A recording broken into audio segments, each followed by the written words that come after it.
Hello everyone, welcome to IFS. Students, GATE के results आ चुके हैं और गेट एक्सेल के अंदर एक सक्सेस स्टोरी है हमारे सामने जो कि अनिकेत भौमिक ने लिखी है। अनिकेत ने स्कोर किया है all India rank 13 in GATE XL category. GATE XL जो कि एक एग्जामिनेशन है which is for the PhD entrance and MTech entrances in IITs, IISc and NITs. So इस एग्जामिनेशन को बहुत ही अच्छी रैंक से स्कोर किया है बाय द अनिकेत। और आइए जानते हैं क्या रही सक्सेस स्टोरी अनिकेत की और बेसिकली अनिकेत ने किस तरीके से प्रिपरेशन की, क्या स्ट्रेटेजी ली, एंड आइए जानते हैं अनिकेत से। सो हेलो अनिकेत, कैसे हैं आप? First of all thank you sir. तो मैं अभी घर पे हूँ सर, अच्छा ही हो सर, कोई दिक्कत नहीं very good Aniket, very good. First of all very congratulations to you, आपने इतनी अच्छी रैंक स्कोर की है एंड ऑल इंडिया रैंक 13 लाना is a very very very difficult task और आपने इस टास्क को कंप्लीट किया। सो अनिकेत, मैं आपसे सबसे पहले एक जानना चाहूँगा कि आपका आप अपने बारे में इंट्रोडक्शन दीजिए ताकि हमारे स्टूडेंट्स और व्यूअर्स जान सकें कि एक्चुअली आपका क्या बैकग्राउंड रहा एजुकेशन वाइज एंड किस तरीके से आपने अप्रोच ली फॉर द गेट एग्जामिनेशन। हाँ, तो sir first of all sir मेरा नाम अनिकेत भौमिक है। मैं sir north Dinajpur west Bengal से हूँ। जी सर। सर मैंने अपना बीएससी एग्रीकल्चर किया है doctor Rajendra Prasad central agriculture university से। ओके सर मैं अभी करंटली फोर्थ ईयर स्टूडेंट हूँ। ओके तो सर मैंने मेरा प्रिपरेशन स्टार्ट किया, तो पहले मैंने तो जाना था कि कैसे ये गेट एग्जाम या फिर आईआईटी एग्जाम होता है। तो सर मेरा सेकंड सेमेस्टर में एक बीएससी का समय सब्जेक्ट होता है बायोकेमिस्ट्री और माइक्रोबायोलॉजी। ओके तो उससे मेरा थोड़ा सा इंटरेस्ट डेवलप हुआ कि बायोटेक्नोलॉजी की तरफ मूव कर सकता है। ओके तो मेरा कुछ सीनियर्स थे, जैसे एक सीनियर थे आईएसएस के स्टूडेंट थे अशोक शुक्ला गोस्वामी। ओके तो उन्होंने गेट एक्सेल 11 रैंक किए थे। तो फिर उनसे मुझे पता चला कि एक एग्जाम होता है, तो उससे हम लोग आईआईटी में एडमिशन ले सकते हैं। ओके तो सर उससे मेरा इंटरेस्ट डेवलप हुआ एंड मैंने गेट की तरफ मूव किया। तो सर फर्स्ट तो मुझे उतना पता नहीं था कि कैसे प्रिपरेशन करना है नहीं करना है। तो दादा ने सजेस्ट किया कि आईएफएस ज्वाइन करना चाहिए। तो सर मैं भी सर्च करा थोड़ा यूट्यूब पे कि उसको मुझे लेक्चर अच्छे लगे सर, या पढ़ाने का स्टाइल अच्छा लगा। तो सर मैंने आईएफएस ज्वाइन किया। तो सर ऐसे मेरा गेट जर्नी स्टार्ट हुआ। Okay Aniket, that's really nice. So basically आप एग्रीकल्चर के बैकग्राउंड से हैं और एग्रीकल्चर से आपने शिफ्ट किया, आप अभी बायोटेक की तरफ शिफ्ट होना चाहते हैं and very good very good. And आप अभी कॉलेज में हैं, तो कॉलेज में आप अभी फोर्थ ईयर के अंदर है, तो कॉलेज के साथ में आपने प्रिपरेशन की गेट एक्सेल की, हाँ तो सर, दैट मुझे इज कॉलेज के साथ ही जाना पड़ा। सर मेरा कोर्स वर्क में रहता था, तो तो पहले से टाइम में बड़ा प्रॉब्लम होता था हाँ, कि कॉलेज कोर्स बस चल वही रहा है वही हम लोग जानना चाहते हैं। प्लीज हमारे व्यूअर्स जरूर आपसे जानना चाहेंगे क्योंकि काफी सारे एस्पिरेंट्स ऐसे हैं जो कि अपने कॉलेज की डिग्री के साथ साथ में प्रिपरेशन करना चाहते हैं। तो आपने कॉलेज के साथ में कैसे प्रिपरेशन की और कैसे टाइम मैनेज किया? कॉलेज की भी क्लासेस होती हैं, प्रैक्टिकल्स होते हैं, फाइल वर्क और डेजर्टेशन होते हैं, और उसी के साथ में आप जैसे आईएफएस के स्टूडेंट रहे, बैच लाइव के अंदर आप क्लासेस लेते थे, तो आईएफएस की बैच लाइव के अंदर भी 5 to 6 आवर की क्लासेस होती है, टेस्ट होते हैं, तो इन सब चीजों को आपने किस तरीके से मैनेज किया? ये सर सब। फर्स्ट जब मैंने स्टार्ट किया था तो थोड़ा प्रॉब्लम होता था कि कॉलेज में रहता था, तो उसके बाद पढ़ाई करना। तो सर फर्स्ट मैंने 2 घंटे करके पढ़ाई स्टार्ट किया था। ओके तो उस टाइम तो 5 पेजेस अ डे ऐसे स्टार्ट किया था कि थोड़ा थोड़ा पढ़ना है, थोड़ा इंटरेस्ट थोड़ा डेवलप करना है। यस। उसके बाद तो मैं स्टार्ट करूंगा। तो सर फर्स्ट जैसे मेरा क्लास था सुबह को, तो हाँ 8 बजे आपका आईएसएस का हाँ क्लास था, उसको क्लास करके मैं कॉलेज जाता था। हाँ। कॉलेज आने के बाद जितना पढ़ाया है, मैं पहले से नोट बनाता था। तो ओके जो भी पढ़ाया जाता आईएफएस से, तो नोट बनाता था। तो जो नोट्स मैं रिवाइज करता था, उसके बाद सर धीरे धीरे टाइम बढ़ाता गया। 2 घंटा तो कभी तो 3 घंटा 4 घंटा करके अल्टीमेटली सर मैं 8 to 9 आवर्स का एक अचीव कर लिया था कि वाओ, 8 भी मुझे करना है। वेरी तो ऐसे नाइस। मेरा तो start ये हुआ। तो बहुत अच्छी बात बताई आपने कि कोई भी स्टूडेंट अगर प्रिपरेशन स्टार्ट करना चाहे तो सबसे पहले उसका जो मेन पॉइंट होना चाहिए that would be to develop interest in the subject. और ये इंटरेस्ट डेवलप होता है धीरे धीरे, एकदम से अपने आप को एग्जॉस्ट ना किए बिना रेगुलर अगर हम 2-3 घंटे से स्टार्ट करें तो धीरे धीरे जैसे जैसे इंटरेस्ट बनता है, जैसे जैसे हमारी हैबिट बनने लगती है पढ़ने की, वैसे वैसे जो हमारा टाइम है, सिटिंग का जो टाइमिंग है, वो भी धीरे धीरे इंक्रीज होने लगता है। और आपने जैसे बताया कि आखिर में तो आप 9-10 घंटे तक अचीव कर चुके थे धीरे धीरे ग्रेजुअली।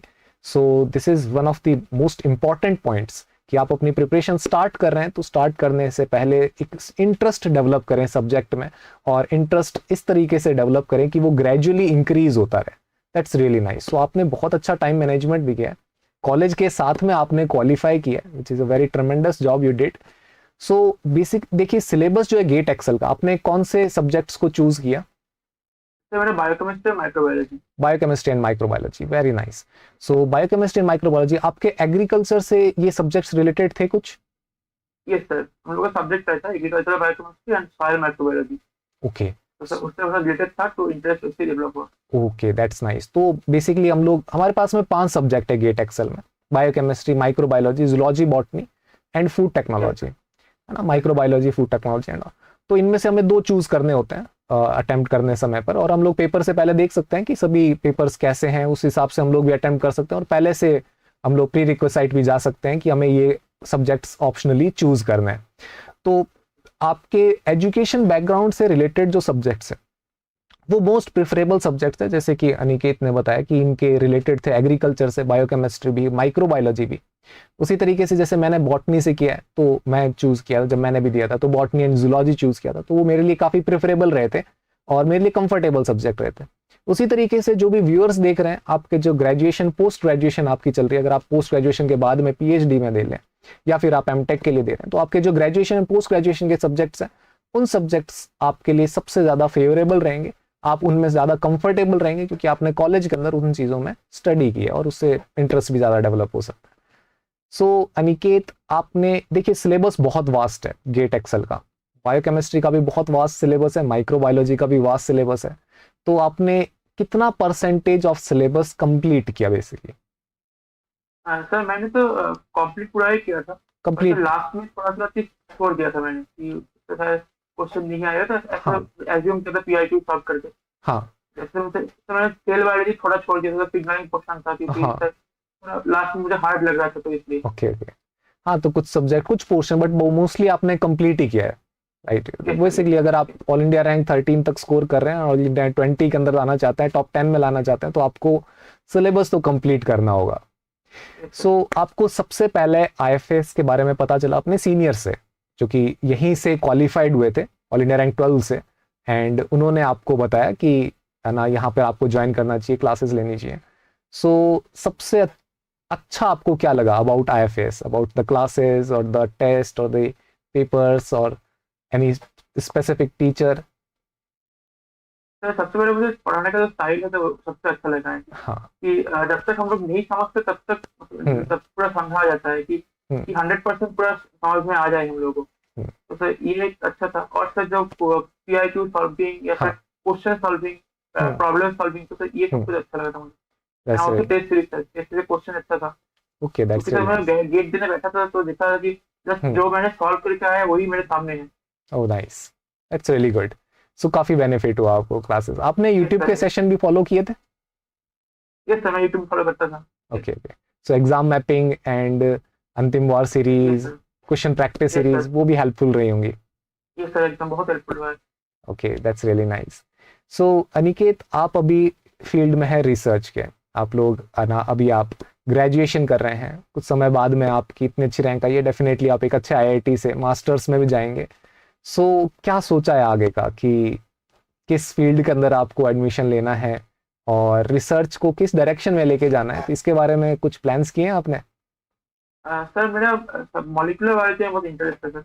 ओके तो अगर फर्दर में परस्यू करता हूँ तो सर कोशिश करूंगा कि मॉलिक्यूलर बायोलॉजी की फील्ड में घुसने के लिए।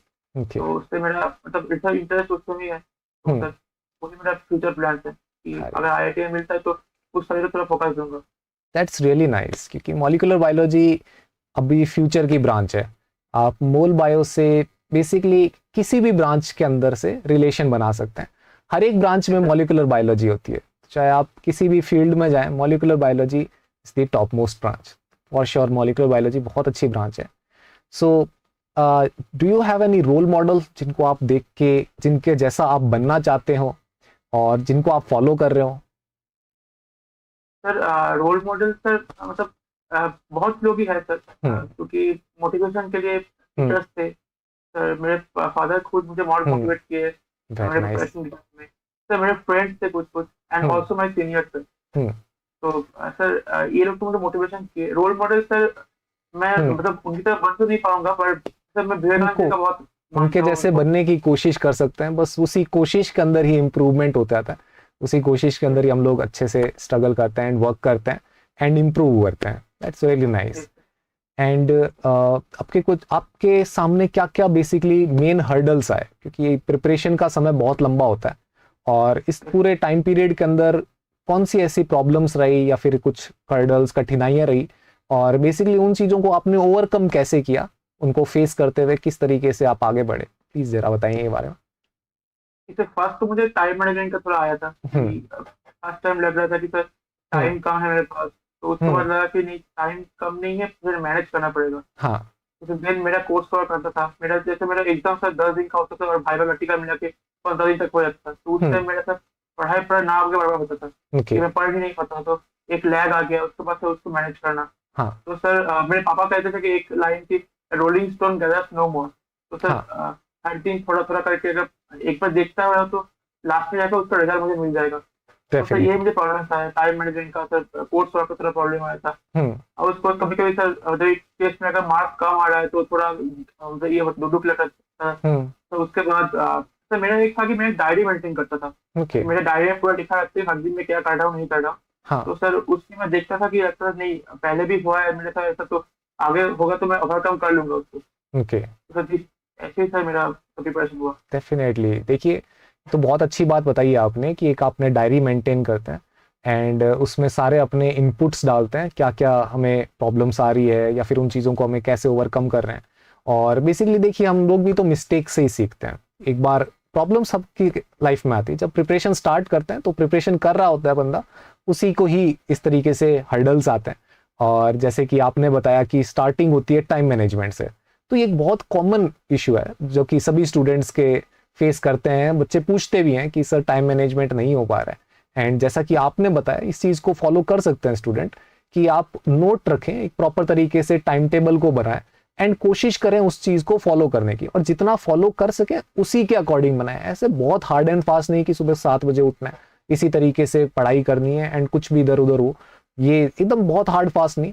एक फ्लेक्सिबल बनाए और धीरे धीरे उसको हैबिट में ला करके रेगुलर उस पर वर्क करके फिर उसको फाइन करते रहें। तो उस वजह से क्या है, टाइम मैनेजमेंट धीरे धीरे इंप्रूव होता है।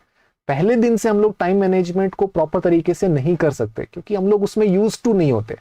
जैसे जैसे यूज टू होते हैं, जैसे कि अनिकेत ने बताया, जैसे ये यूज टू है, इन्होंने डायरी भी मेंटेन की, इन्होंने क्लासेस जो थी कॉलेज की क्लासेस सुबह उठ के क्लासेस अटेंड करके फिर उसको नोट्स बना के फिर कॉलेज गए, कॉलेज में भी इन्होंने रिवाइज किए, टेस्ट होते तो उनके लिए भी इन्होंने अलग तरीके से टाइम मैनेजमेंट किया, टाइम निकाला। तो ये धीरे धीरे ग्रेजुअल प्रोसेस है एंड एवरी डे हम लोग इन चीजों में इंप्रूव होते हैं। रेगुलर करते हैं, डेली करना टफ है, लेकिन डेली जब हम करते रहते हैं तो उस चीज में इंप्रूवमेंट आता है, ये श्योर थिंग है। ये रेगुलर होता है, हर किसी के साथ में होता है। सो इसी तरीके से आप लोगों को भी फॉलो करना है जैसे अनिकेत बता रहे हैं। एंड अनिकेत, फिर कुछ और आप बता सकते हैं, कुछ टिप्स हमारे स्टूडेंट्स को, ताकि उनको भी पता चले कि कैसे गेट एग्जाम के लिए कौन सी चीजें मोस्ट इंपॉर्टेंट है और किन चीजों पर बच्चे ज्यादा टाइम वेस्ट करते हैं, but those are not that important, those are trivial things. सबसे ज्यादा इंपॉर्टेंट अनिकेत आपको क्या चीजें लगी इस एग्जाम को क्वालिफाई करने के लिए? तो फर्स्ट तो सर जो PIQ है उसको एनालिसिस करना चाहिए जी। कि कहाँ से क्वेश्चन पूछा जा रहा है सर। ओके। तो उससे एक आइडिया लग जाए कि इंपॉर्टेंट टॉपिक कौन कौन है। हाँ। तो उसके अगर मैं अकॉर्डिंगली उसको अरेंज कर लूँ कि ये मेरा मोस्ट इंपॉर्टेंट टॉपिक है, तो उसको मैं ज़्यादा टाइम दूंगा।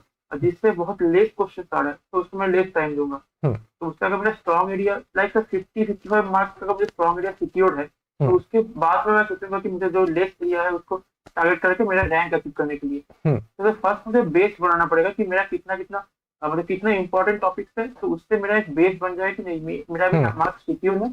उसके बाद मुझे ऐड करना है। तो इसको तो फर्स्ट प्रश्न के पहले से वही करना चाहिए कि PYQs एनालाइज करना चाहिए। Okay.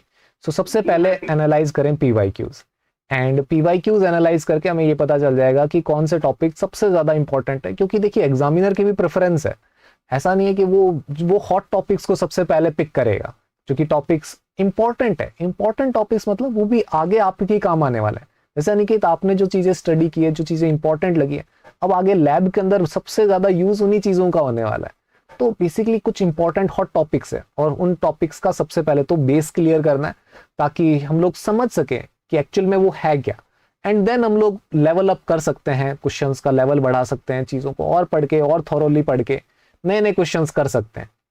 This is very important कि PYQs बहुत इंपॉर्टेंट है। हॉट टॉपिक्स जो पेपर एनालिसिस है वो बहुत ज़्यादा ज़रूरी है कि पेपर एनालिसिस के बेसिस पर आप एक टॉप रैंक को स्कोर कर सकते हैं। सो अनिकेत, आपने कंप्लीट सिलेबस कवर किया, आपने एक अच्छी रैंक लाई, एंड फॉर श्योर IFS में इसमें आपकी हेल्प मिली। And Aniket, once again congratulations on your success. And Aniket, I want to tell you something कि देखिए अभी आप क्वालिफाई किए हैं, एंड ऐसा नहीं है कि IFS का और आपका साथ था वो यहीं तक था। बेसिकली आगे भी आप कभी भी आपको कुछ भी क्वेरीज हो, आपको कुछ भी चीज़ पूछनी हो, किसी भी चीज़ की ज़रूरत हो, तो आपको लगे कि रिसर्च में कैसे फील्ड में हमें आगे वर्क करना है, तो आपको किसी भी प्रकार की गाइडेंस चाहिए हो, तो IFS अभी भी आपके लोग, आप कभी भी हमें कांटेक्ट कर सकते हैं और हमारी गाइडेंस हमेशा आपके लिए साथ में रहेगी। And we really wish you a great success in your future. आप अच्छे से मॉलिक्यूलर बायोलॉजी में रिसर्च कीजिए, आप PhD कीजिए, मास्टर्स एंड PhD, एंड इस साइंस की फील्ड को, मॉलिक्यूलर बायोलॉजी की फील्ड को और आगे ले जाइए। And we are nothing but proud about your success. So Aniket, thank you sir, you sir एकदम कॉन्टेक्ट करोगे। yes, thank you for this interaction.